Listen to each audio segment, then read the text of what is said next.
Welcome to the second coaches meeting. That's the coach. I'm Grant Cohn. Thanks for tuning in. The Niners do have a game this week against an opponent, but excuse us if we look just right past that because it's the Cardinals and the playoffs are looming and we have a lot to discuss there. So let's just get right into it. Coach, how are these 49ers best built for the playoffs? Well, not to be cliche, but defense and run game travels. Okay. I think that now that Brock is running the show, we've been able to show complementary football in its truest form. We have an offense that can actually respond. Yeah, true balance. You know, not holding the ball, but actually actually going to go score. I can there's a different tenor when you have an offense that can actually go dictate. And I feel like that's what we have now. I feel like we have an offense that can actually dictate terms. I feel like we have an offense that now we're not the sum of all parts. Now we actually have a toolbox. So the tools get used, how can I say, deliberately now. You know, even with Brandon Ayuk, you know, even he gets a lot of love for how he turned it on against Las Vegas near the end, but really that was just pitch and catch. He was just getting open. And that's something where, I mean, before, not to, you know, he who shall not be named, you know, that was hard to do, you know? I feel like, you know, football is just on the cerebral level. Every sport is cerebral, but just from a cerebral level, when you know what an offense is capable of, you can't tilt. You can't, you know, people play us honest now. It's true. Like, if you sell out to stop the run, if you stack the box, you're pretty much screwed. That would be the last thing I would do against the Niners right now because they're dying to play action and go over the top. Here's why I feel like the Niners I'm more confident about this team than I was any other team. Okay. With Jimmy, people kept being like, look, Jimmy's good enough. This team can win with defense. It's the best defense ever. It's like the 2000 Ravens or the 85 Bears. Like, so you're telling me the Niners are going to go to the Super Bowl and face some future Hall of Fame quarterback and hold him to 10-7 points? Because that's what the 85 Bears did. That's what the 2000 Ravens did. Like, you don't think you can do that in 2023? We've talked about it, man. All the rules are set up for the offense. There's just some crazy good quarterbacks. You got to have an offense, and now the Niners really do. Like, if their defense doesn't have to be great anymore, it doesn't have to because the offense is, and that's great. Well, they're not infallible. I think that's one thing that we, you know, the eyes play tricks on you because of how we play teams. We're so physical. And we're physical in a non-physical league, you know, quite frankly. So it pops. And because of that, we get in situations where when we do get slowed down and the makeup of our defense is challenged, where, let's face it, the kernel of our defense, the core of our defense is our defensive line. It's our front seven. That's what's elite from top to bottom. I'm not here to say that we don't have good players in our secondary, but as far as complete units are concerned, the secondary is an afterthought. Can I talk about that real quick though? It's because I feel like there's three elements of defense. There's pass rush, there's tackling, there's coverage. And coverage is the finesse one. And the Niners want to be physical. So they constantly sort of undervalue the coverage thing. They get DBs who tackle, you know what I'm saying? Well. And it's like when you go up against a quarterback like Russell Wilson, who freaking owned them for a decade, a guy who can evade the pass rush and test your coverage. I mean, they're in trouble. Trouble. Or at least they've been in trouble. But not to take you off the point. No. Yeah. I actually want to stay there. So if we're staying with, I don't want to. Do you want to go into Las Vegas now? Or you want to stick with us in the playoffs? Well, I mean, if it has to do with the playoffs, we can talk about it. Yeah. All right. Well, as far as who we play in the playoffs, it's like who we see on the NFC side. We have New York, Dallas, the Bucks, the Vikings, and the Eagles. I think that the Giants aren't as talented as us, and they only average 21 points a game, and they heavily rely on their run game, which is what we do. We stop the run. What about Green Bay? That's the one team I'm thinking that kind of. Well, I don't think Green Bay sees us because I think we're more slotted to see either Detroit. If we lose, we see the 6th seed, which we see Detroit, or we see the Vikings. Okay. And I ain't scared of anything. I'm not a capologist. I don't understand how seeding works. I'll let other people figure it out. Yeah. Okay, look, let's get away from that for a second. I want to stick with the Niners. This is sort of folds into that topic. The true X factor of the offense. He hasn't been here. He's coming back, and this is another reason why the Niners are really, really built for success in the playoffs. Talk about it. Elijah Mitchell. Yeah. He is the true X factor of this offense. He is the transmission. He's what makes it go. If for all of the fans, I've been hearing a lot of chirping about how Christian McCaffrey is utilized. And let's be honest, just from an optics position, he's a smaller guy. So when he sticks his nose in the fire, it looks a little visceral. It looks a little violent. And it does. The first thing that everybody thinks about is like, Jesus Christ, this is our guy that we traded for. And how do we keep him healthy? Well, Plus, we know his history. Although he's been super durable on the Niners. Give him credit for that. He's been he's uncharacteristically durable. Crazy. Yeah, to be honest. But Elijah Mitchell is who we want carrying those totes. That's who we want. Even though he's small in stature, there's a couple of things about Elijah Mitchell that I think he doesn't get a good rap for. Elijah Mitchell is a converted receiver. That's what people need to realize. I didn't know that. Wow. Yes, I didn't know that. He's a converted receiver. He came in and got converted to receiver, and once he got his coaching change, they made the decision to keep him at running back. So this, if you remember, before Christian McCaffrey, we were complaining about the wide open Elijah Mitchell wheel routes that weren't getting hit.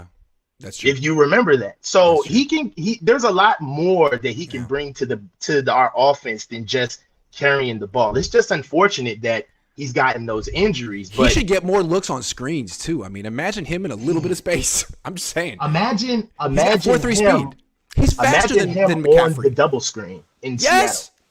Dude, he and McCaffrey should be on the field together, man. Ooh. Just saying. If they get on the field together, Grant, I mean, it really is stagnant on defense because you can't tip, you can't pick, you have to pick your poison. I mean, look, nothing against Juszczyk. I know I make fun of him. I poke fun at how the Niners use him. He's legit. He's super good. And even by just going in motion, he has a huge impact on the offense. But there are other things you can do. Like you can get out of 21 personnel and bring in another running back. Well, it's still 21. Dude, they need more snaps for Ray. Those are X factors too. Ray has been an X factor recently. I really like him. He looks super explosive. Ray. He's very explosive. And what's kind of funny is that the snaps that he's taking are kind of like all of Debo's looks. What you would necessarily expect Debo to do. And he's killing it. He's killing it. I'm not an innuendo guy, but it's kind of funny how he's not missed a beat in that position. I mean, he's open. He doesn't bring the physicality that Debo brings, but I'm looking for more explosion this year. That is true. That's true. I hate Debo had it last year. I know. Me too. But I mean, he got paid, to be fair to Debo, he got paid. He got hurt. But still, it's been a year. Whatever excuses. Ray is the guy right now, and I feel like Kyle knows it too. Every week he's calling up more and more crucial plays. Ho. Ray is not the guy right now. Debo is back, bro. He's back. He's back. Like you put the money on the field. Take a week. You put the money in. I can't let you do that. That's true. He's back on the field. That's true. You can't go to like Jed and be like, hey, thanks for spending all that money on Debo, but I think our special teams guy is really who's going to take us there. Though. Nah. Yeah. Sounds nice. Yeah. It's true. That's true. That's true. So look, you got Elijah Mitchell coming back. He's averaging 5.6 yards per carry. So now the Niners can go like 3 deep at running back, 4 deep at wide receiver. You still have one of the best tight ends in the league. I mean, man. And don't forget that we've also primed Jordan Mason in his stead. Yeah. So Jordan Mason has actually created a role for himself now that Elijah is down. I feel and really all 3 running backs are different. I like that. They're all different. Yeah, they're all different. I really feel good about our running game moving forward. I mean, I think about right now we average 139 a game. But with what we do in the passing game, I feel like that's a really good mix. Balance is what we do. I feel like our team is built to play whoever gives us a challenge that day. You can't really say what we do this year. Last year, you could say we're run heavy, but not this year. Absolutely. No, I think it's actually, you're wrong if you think the Niners are coming in trying to run the ball. I think they're trying to actually beat you with play action and pocket movement, and it's working. Yeah. So when the Niners finally get to the playoffs, I'm thinking there's going to be a well-coached, prepared team that gets it and actually has a Brock Purdy game plan and not a Jimmy Garoppolo game plan, but so far hasn't happened. Well, you got to have the bodies to beat us. You know what I'm saying? So it's not just the coaching, but you got to actually have the team. You got to have a healthy, extremely gifted defense to even match up. Yeah. And then on top of that, your coach has got to he's got to have a day. See, that's why I feel like Green Bay still, I don't know if the Niners are going to face them. I don't know how it works, but they're an interesting matchup because their defense really, really does have terrific DBs. Like they can feel confident one-on-one against Ayuk or Kittle. And not many teams can. So I don't know. Well, the best thing to do against DBs is make them tackle. That is true. That's what the Niners do against the Packers all the time, right? Yeah, you can't cover inside zone. You better get your ass in here and tackle. So I mean, I feel like there's a lot of ways that teams are kind of leveraged in certain ways, and so are we. We just got finished talking about our secondary. So we're leveraged in ways too, but I feel like there's one thing in noticing our team is leveraged and understanding how to get to it. And I think that we have one of the best teams in the league that can actually attack something that we see. But to bring this full circle, it's because of Mitchell's coming back. The one thing I feel with McCaffrey, and I do think he's a hell of a great player, is I don't know that you can necessarily dictate with your run game with him as your running back, nor should you. It seems like if teams still out to stop the run, that's when you play action, you throw to him. But with Mitchell, hey, man, do whatever you want to do. He's averaging 5 yards a carry. And that's the kind of running back that this team, I mean, any team needs. But that, he's different. You know what else is crazier about that, Grant? We haven't even seen the effect of Elijah Mitchell coming off of Jordan Mason yet. Right. So we haven't even seen that tandem.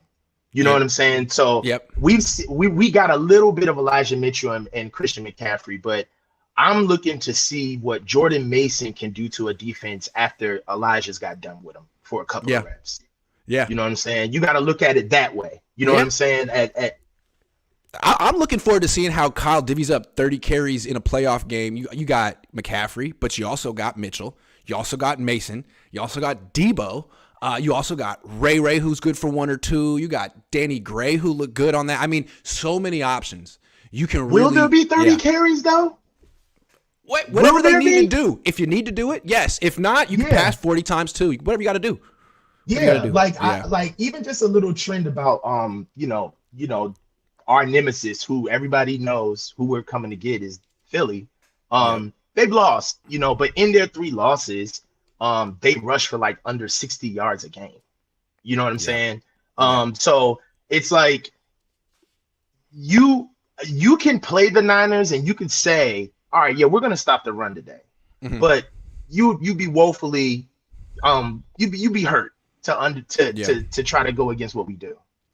If your plan is we're gonna stop the run and we're gonna do it by selling out and putting 6 on the line and 8 in the box, like you're gonna give up 35 points. You can't. So like the only way you have a chance is if you feel you can we can shut down this run game without overcommitting to it because our defensive line trumps their offensive line. And I don't know how many teams can say that. Maybe Philly's won. I don't think Minnesota's won. I don't know if Green Bay is one, although Minnesota doesn't have a defense. Their nose tackle, Kenny Clark from UCLA, often does well against the Niners, although he hasn't faced Jake Brendel yet. Routinely, he's really good. He's really good. Yeah, so he does well. I think that Green Bay team is the team that the Niners don't want to face because they're in a win streak too, and it feels like they're playing their best football. Where I'm not sure the Niners are playing their best football on offense. I'll say that. I'm gonna be honest with you. I don't believe any team that runs an iteration of anything that we do can beat us. That's a good point. I'm sorry. I see what you mean. I'm sitting in the coaches meeting right now. I see what you mean. And I'm looking at Kyle, and there's no way that's a good point. That a guy who runs what we run, that's a good point. Who learned what we run. Yeah. I'm sorry. And I know that sounds like no, that's a really good point. No, it's a great point. Because who are the 2 guys that got D'Amico this year? Andy Reid, Josh McDaniels. Definitely not from the Kyle Shanahan tree. Those are different offenses. Yeah, it's a good different point. offenses. Yeah. And we faced a team that really had something to prove in Las Vegas. You know, Yep. they got to make a lot of decisions at a lot of different positions, and they're healthy. Darren Waller is a very good tight end. Excellent. You know, I think people don't realize how good he really good. is. Yeah. Yeah. There are a lot of people. I mean, you could talk this. I got a friend right now who's a Raiders fan who we argue to the tooth about who's better between George and Waller. You know, so I mean, after the catch, probably George, but before it, you know Darren Waller is a silky, he's bigger, smooth faster, athlete. yeah, all that. He is. Yeah. You know, so and Renfro was back. You know, and Devontae Adams. Like, you know how you see someone in person, you have a different impression? That's the best wide receiver I've ever seen in person. Really? How great is he? You just put it in his general vicinity. Okay, so the long catch and then the touchdown catch, both of those, like, were like, you just looked around like, he caught that? He fucking caught that? Like, holy shit. I mean, Did you think the catch was a catch? The one that got I didn't care. And I think that's what Kyle Shanahan said too. Was like, you know what? It might not have been a catch, but that shit was so smooth, though. It deserved a count. It's like one of the greatest catches ever. So I mean, that's kind of how I felt. He was in his fucking bag. I'm gonna be real, man. So he was in his bag. He was in his bag. So I don't know if Brady wants to play with him next year or if they stick with Stidham, but that team actually, if they just get a defense, they might be good. But we're getting way off topic. Let's go. I got some questions for you. Let's answer a couple of the audience's questions first. Jason says, AZ feels like preseason. Rest starters after quarter one. How do you think that's going to go? How do you think that's going to end up going? I think that we're going to play the game as usual. Yeah. Yeah. So then really the story's going to be, you know, who gets hurt. Well, you got to look at it this way. But that's football. 10 seconds, Grant. We got a team that just took us to the woodshed that is a below 500 team. From a coach's perspective, we don't deserve to play a half of a game. Oh, you wanted a preseason game week 18? You should have played better week 17. I feel you. Hell nah. We playing. Yeah, I feel you. Yeah. See? I like that coach's mentality. I was a coach once for Little League when I was a junior and senior in high school. We didn't win shit. I don't think I was that good of a coach. But got you on the team. Sean O'Leary says, does Kyle take the governor in the playoffs? Design plays where big names are decoys for McLeod or Jennings. Go for a 4th and short from time to time. So sick of hard counts that never work, followed by turnover or delay a game. Take the governor. I think that's like a idiomatic expression that I don't understand. But let's go with the. Mean like go hard, like push the offense forward, be more aggressive. Yeah. Let me take the governor. Meaning. Take the governor off. Yeah. What does it mean? So people have looked it up though, but there's no answer. I don't know. Sorry. Design plays where big names are decoys for McLeod or Jennings. Do you think he'll have the guts to do that in the playoffs? I think so. I mean, it keeps working. I think we got enough. Go ahead. Why would you go away from Ray or those guys deserve at least 2 targets a game, or at least 2 They're critical parts of the offense. I think they're the others. I mean, honestly, these are the guys that actually make the offense like scary because when you're thinking about all of the names, it's like Jesus Christ. How do I stop Kittle, McCaffrey, and Ayuk on the same play? 50-yard gain for Ray. I mean, it's kind of tough. Yeah, and they're running hard. They're not just happy to get yards. They're trying to score. No. Like, Jamar is trying to score every play. He's so good. I really like both of those players. I didn't see it with Ray in training, but I didn't see it with Ray or Jawan in training camp. Both those guys, I'm like, man, these guys are terrible. But you get them in a game with tackling, I was like, they're hella good. Yeah. Jawan against Dallas is what made me a believer. Yep. When he teed up Diggs. Yeah. That's when I was a believer. Sold. Jeremy Smith says, I'm not a fan. I am a critic. I swear I've seen Lance do pretty much all the things that Brock has done. Why are they treated so differently? Well, Lance has only played 2 games. Yeah, and football fans are a prisoner of the moment, and Brock is happening right now, and it feels great, baby, right? It's the playoffs, almost. I get it. But, I mean, if he loses week 1 of the playoffs, it's going to be a whole different conversation. So it's just kind of like, you know. Yeah, we're dead set level if he loses first round. Oh, we already know. Yeah, exactly. Yes. Caliboy58 says we need to get you a new Y, Grant. Great show. A new Y? I don't get What's that? I don't know. I don't understand.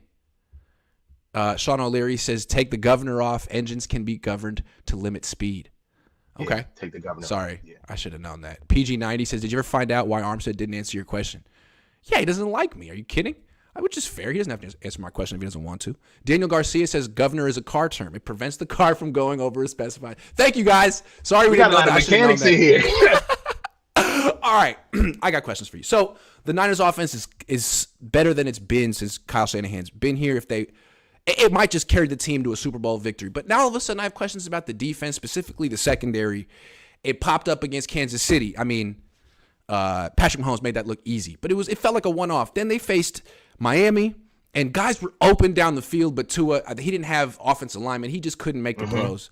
I mean, but they was there for Brady. It was there for Washington big time, and then culminating in this last game against the Raiders. What are you seeing from the secondary? Like, why are these breakdowns happening? I think some of them, it's a myriad of things because it all doesn't happen for one single reason, right? So some of it can just be process. And what I mean by process is that our defense is built from the inside out. We really rely on our defensive line to apply pressure and to get the ball out short.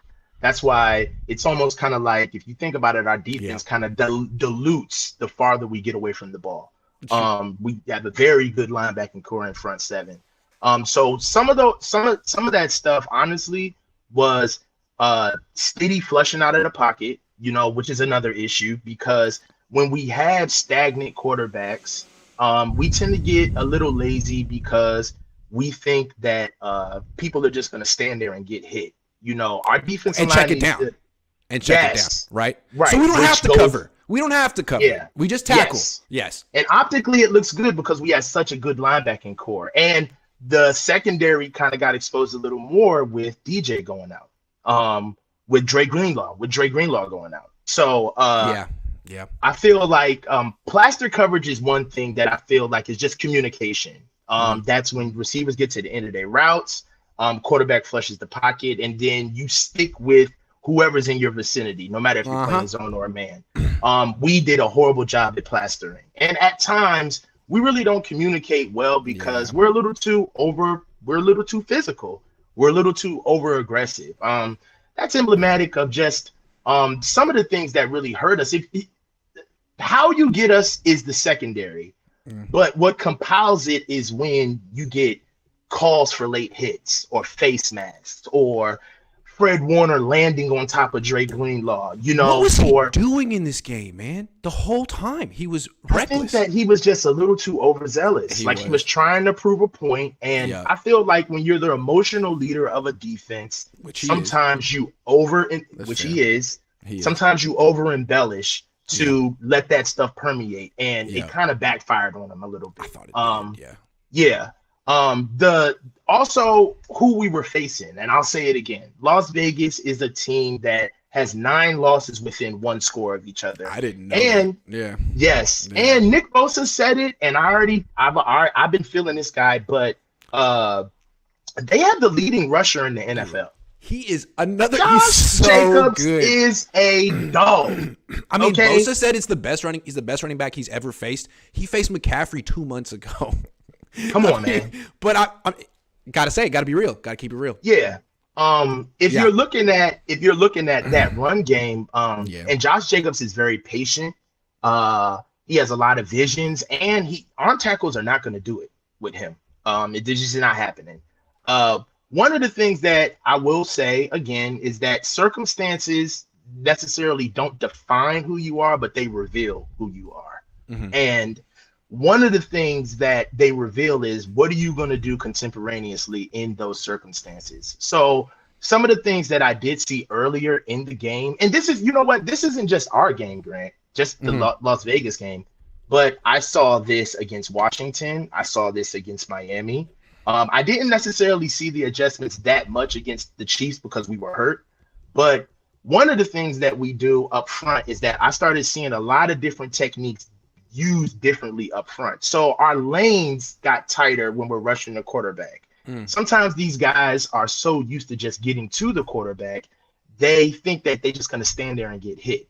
They need to remember that you got to kill what you eat. You can't just swim through a guy, make a really egregious move, and it looks cool on film to get blow by a guy, but you're out of your gap.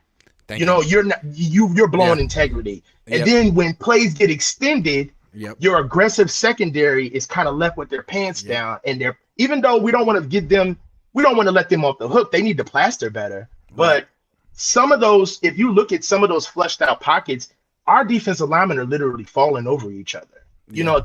That shouldn't happen. Can't happen. And it cannot happen. Real quick, with the DNs, I thought what was interesting, like Bosa, these guys are wide 9 guys, and they're trying to get the edge. They create a huge B gap to scramble through. And finally, Bosa's adjustment at the end was, I'm just going to bull rush you. Bull rush. And that's what you have to do. You can't give up that B gap. I've been talking about it for weeks. You never give up the B gap, ever. Yeah. If you look at the way Eric Armstead, if you ever look at the way Eric Armstead rushes the passer, he never sacrifices his gap because, first of all, he's so goddamn long. But one of the things that he likes to do is he swipes and replaces where he doesn't move his track. He more or less gets a piece of your body to stay on his track. Yeah. And the boys know how to do it. It's just that, they need to understand to stay on that. Yeah. Make it a point of emphasis. Yeah, don't go for the sack. Keep them in the freaking pocket. That's how you want to. That's what you want to do for most of these quarterbacks. Yeah, definitely. And don't make wholesale changes. Don't do that. DB is a confidence position. You don't want to make positions. Let me come back to you. So you were mentioning plaster coverage. There are 2 dudes in the secondary right now that I think most fans are concerned about. Let me start with one, Lenore. He shouldn't be. I mean, he's supposed to be the nickel. He's starting outside because Mosley's out, and it seems like, to me, Lenore's doing the best he can. He's not supposed to be a starting outside corner, but he is giving up long catches. He hasn't given up any touchdowns so far. Do you think he needs to be replaced, or do you think you can work with Lenore as a coach? You can work with Lenore. Okay. Absolutely not. If we had the number 1 defense and Lenore took over, what was that? Where did E-Man get hurt?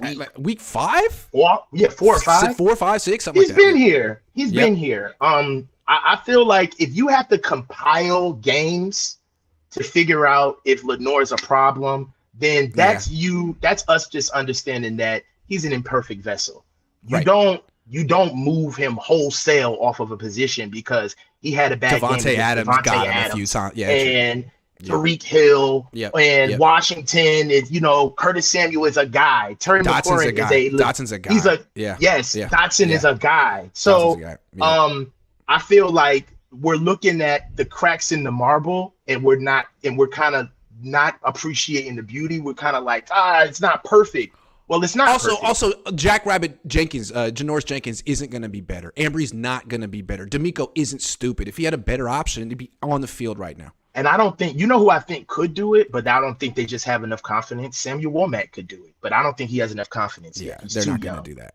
He's too young because honestly, I think they don't want to turn him into another Ambry. Ambry's confidence is gone. Fair. Okay, so hold on. So let's get away from Lenore. Lenore's doing the best he can. He's taking a lot of criticism. The other guy is Hufanga.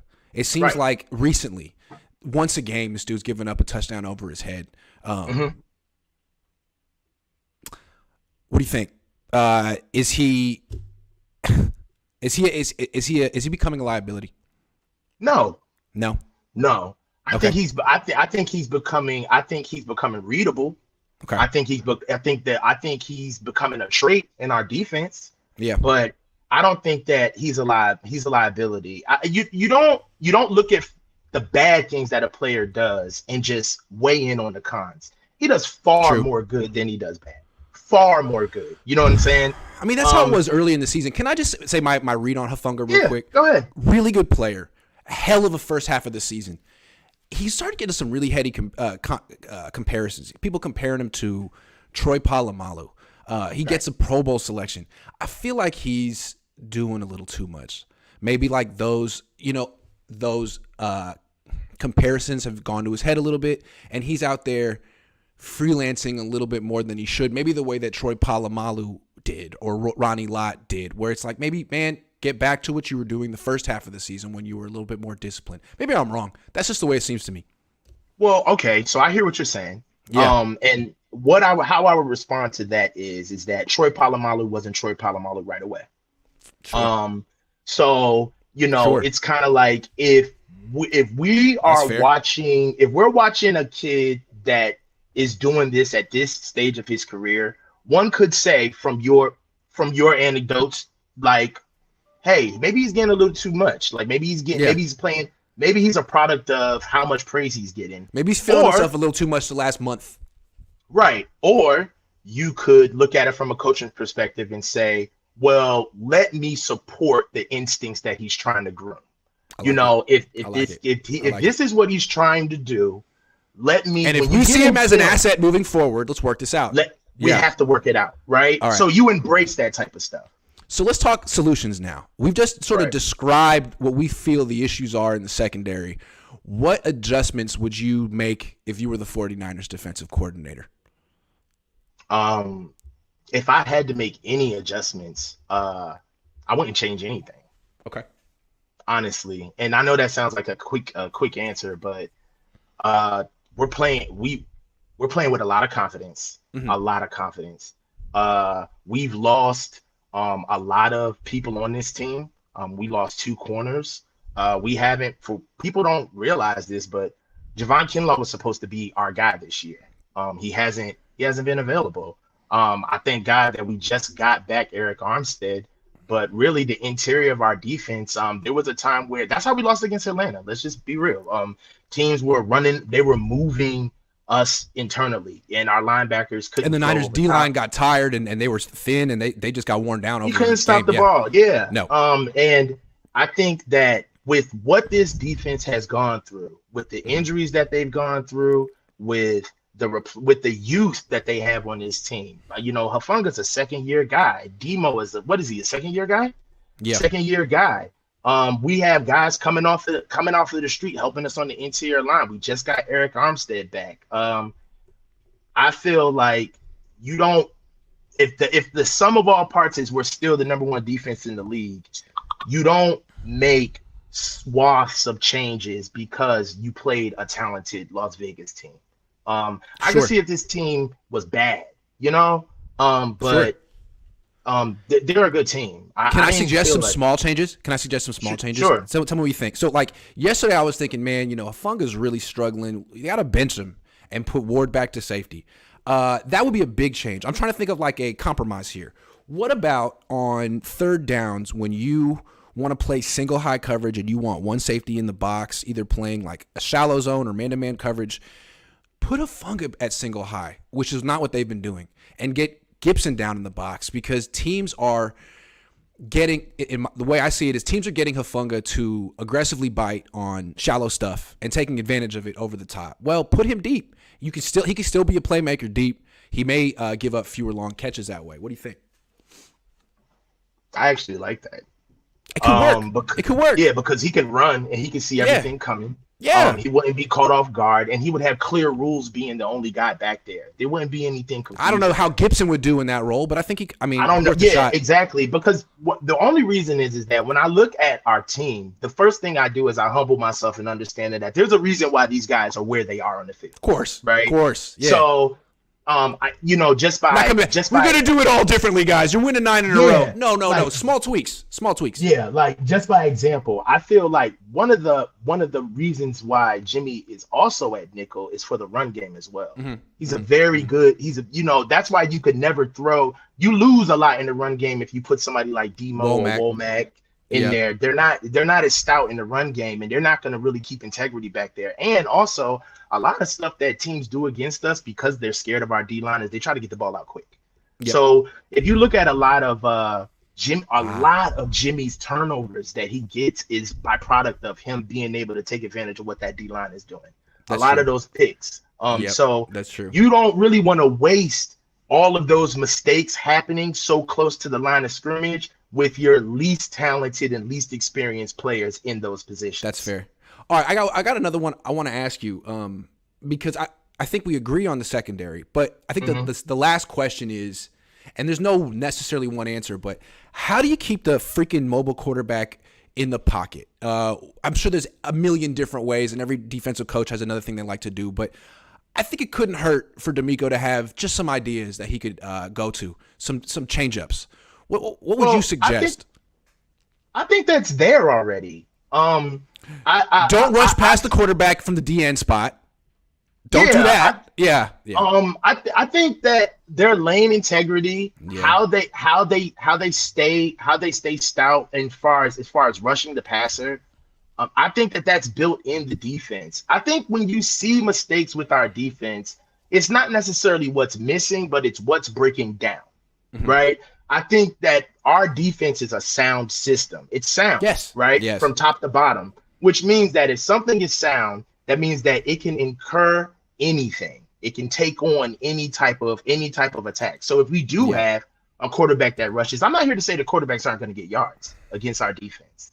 They're going to get yards against our defense, but that's just the lesser of two evils if you really want to be that physical that day. But to me though, like this, when you say it's a sound defense, yeah, but I feel like this is the kryptonite. And I feel like it's been like the Niners. I feel like have had the same defensive philosophy going back to Vic Fangio. They've had the same scouts going back to freaking Trent Baalke and the dude before him. Like Seattle. Yeah, like there's a reason that Russell Wilson is 17-4 against the 49ers. That's their kryptonite, the dude who gets out of the pocket and throws deep. And so to me, the Niners are built to rush 4, and they're built to just destroy pocket quarterbacks, but they're not necessarily built to destroy mobile quarterbacks. And to me, real quick, against a mobile quarterback, I like rushing 5 strategically because when you rush 4, there's always a gap that you can theoretically scramble through. You don't have to go out the back of the other. You can go through one of the gaps. When you rush 5, there's no gap. Theoretically, if you have gap integrity. We do that though. We just don't get home sometimes. Of course. That's true. We just don't get home. I'd like to see it more. Yeah. Yeah. I see a lot of times where we do send Talanoa. We send them. You know what I'm saying? Or we send Lenore. Even earlier in the season, we were really coming early in the season, but we were really doing our thing earlier in the season. You know what I'm saying? But I feel like go ahead. Go ahead. I've seen the nuances in our defense since we lost E-Man. When we had E-Man, that is our defense. No doubt. No doubt. That aggressive defense where we are letting those guys stand on islands and we're going to go get the quarterback and we're holding down the middle of the field. Like, that's our defense. I feel like even more so, DeMeco Ryans' performance as a defensive coordinator is almost underrated because a lot of defenses wouldn't be able to perform like this with the level of guys that we've lost and the guys that we're just starting to get back. Yep. With Saleh, his predecessor, I feel like the thing that really sold me on him, he came in as this, Seattle defense kind of guy, rush 4, play zone, and I don't really like that style that much. It's very conservative, and I really loved his pressure packages. His 5-man pressures I thought were really creative and effective, and I think that's a big reason why he eventually became a head coach because he kind of showed that he could evolve beyond what he had inherited as a scheme. And I think DeMeco has excellent 5-man pressures as well. I think he just needs to use them a little bit more. Or doesn't need to, but against mobile quarterbacks, he could. It's a good way to keep him in the pocket. You don't even necessarily call him to get the pressure, just to keep him, to create a freaking cage. You can't leave unless you try to back out, and if you do, we got speed. You're not going to beat Ebukam to the edge or Bosa. No. It's not going to happen.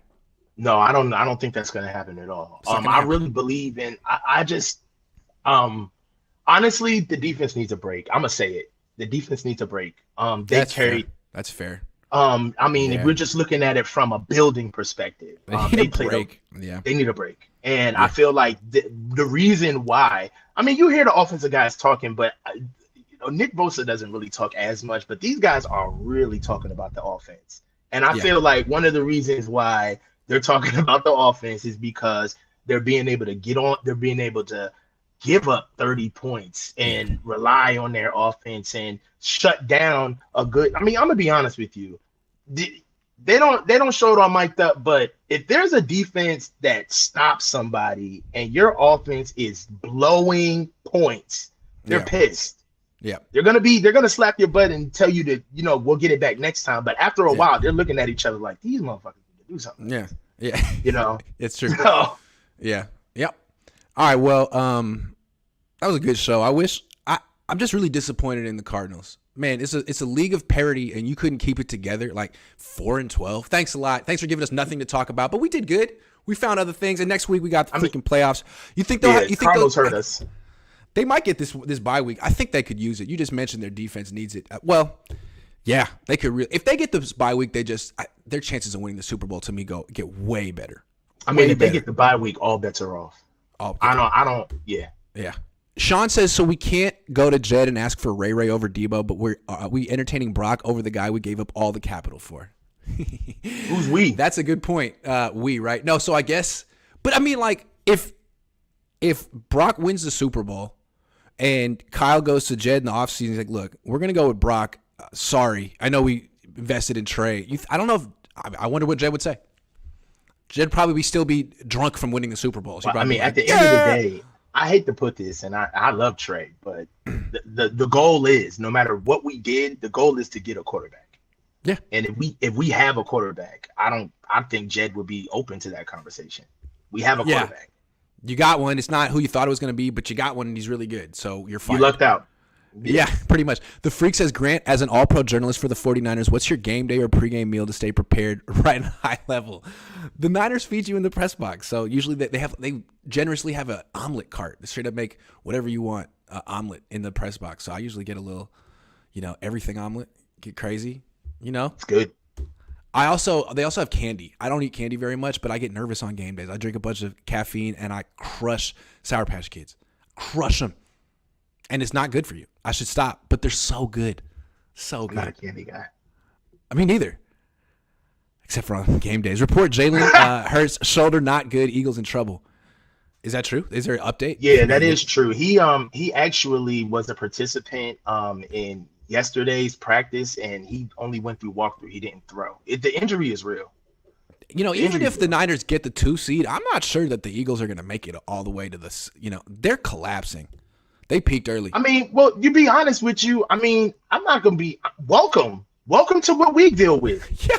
You know Welcome what I'm saying? to the NFL. We're doing it with our third string quarterback, whatever. That's true. And in a 17-game season, adversity is going to strike, and I think it's better to have it early than late. I have no sympathy for any team going through injuries. Yeah, true. Zach says, what backup quarterback options do the Niners have? Status on Jimmy Garoppolo. Please not Jimmy. Obviously Trey. If they trade him, it seems like a team that just drafted Brock Purdy should feel confident about their ability to identify other late-round quarterbacks. We both like Dorian Thompson-Robinson, right? Yes, we do. Yes, we do. And Jake Hayner. Yes. There's a bunch of options this year. There's tons. That dude from TCU. What's he? Yeah, the kid from Tennessee. Yep. There's a kid from Tennessee. Yep. There's a bunch of options. Diamond DGZ says, fun stat, with Purdy under center, the Niners average more points than the Chiefs. That is true. I'm telling you. 32.6. That's crazy, man. Defense just doesn't need to carry anymore. This team is more balanced overall. Yeah. Yes. Yeah. And the thing is, like, we're concerned about the defense. It's still a really good defense. Yeah. If our offense carries the water, our defense just got a little bit more malleable. Like we're okay. Yes. We're okay. Yes. And, I think this was a good wake-up call for the defense. Like, you can get embarrassed by Jared Stidham. It can happen. This was a phenomenal game for our team. You won the game. Offensively and defensively. As a coach, it's what you want, right? Because you got their attention on Monday, like, okay. I have so much stuff to talk shit about. Yes. So much. And they're going to listen, even though you won, right? Because sometimes as a coach, a loss is easier to coach after, right? Because they're all pissed. They're all listening. They want to know. Losses are way better because you had, I mean, not only there, but the ego is in check. Yeah. You lost. You lost. See, what I was telling you about. Let's get back to fun. If they win, this was a win. This was a win, though. It's true. This was a win. But they needed it because they were just killing teams. Now they saw that you can lose to anyone still. And they're going to face better teams than the Raiders in the playoffs. Although the Raiders, they do have, like, legit weapons. Like, you're not going to face a team with better weapons than the Raiders. I was about to say, like, this was kind of like a one-off, but the Raiders are not they have 9 losses with 1 score. They have 9 losses with 10-point leads, man. 5. You know what I'm saying? Like, this is a team that projected, this was a playoff team. They went to the playoffs last year. They won 10 games last year. So they're a lot like the Niners, man. If they had gone to Stidham earlier this year, who knows what they would have been? Because frankly, look, I don't know about Carr. Looks to me like he doesn't want to get touched anymore on the football field. He's gotten hurt a bunch, and he just, he's got that Stidham was tough as hell in this game. You know who I call you? I got a name for Derek Carr. What? Derek Hoopty. You know what I'm saying? Derek Hoopty. At this point, he a hoopty at this point. Man. He's a hoopty. And they stuck with him way too long. It took them until week 17 to figure out that, yeah, he was the problem, man. So yeah. But Derek is going to be like the next best thing wherever he goes, though. Oof. He's him and Jimmy going to be competing for that big money this offseason. Whoever, that's a sweepstakes. Whoever gets the guy's a loser. I'm sorry. You lost. You got Derek Carr, you lost. You got Jimmy Garoppolo? Honestly, you no, lost. but think about this. Washington with Derek Carr is not bad. That's a good defense. Grant, you can't. Washington with Derek Carr is not bad. Yeah, it's not bad. Yeah, I guess it feels like what they did with Wentz. Just like another one of these guys who's a little past his prime. Sell by dates. The curl never really. It didn't really happen for him. His best years behind him. You paying a little bit more than you. Just go get Stidham. Go get Purdy. I think that's what this whole Purdy phenomenon is going to have teams being like. You're telling me I can get a guy for $800,000 who plays like that? I want that. Like, yeah. You just might be able to, man. But the only thing about Purdy is like buyer beware because you got to have the mechanism to support that type of quarterback. Yes, you do. You can't. Yes, you do. You can't just bring a quarterback in there and just expect him to just perform. No. Right? Your team better be stacked. Unique. Your team better be stacked. This is a unique situation. This isn't just Brock came in and just lit it up. That ain't. No, a rookie quarterback has never played on a team this good. I can't think of one.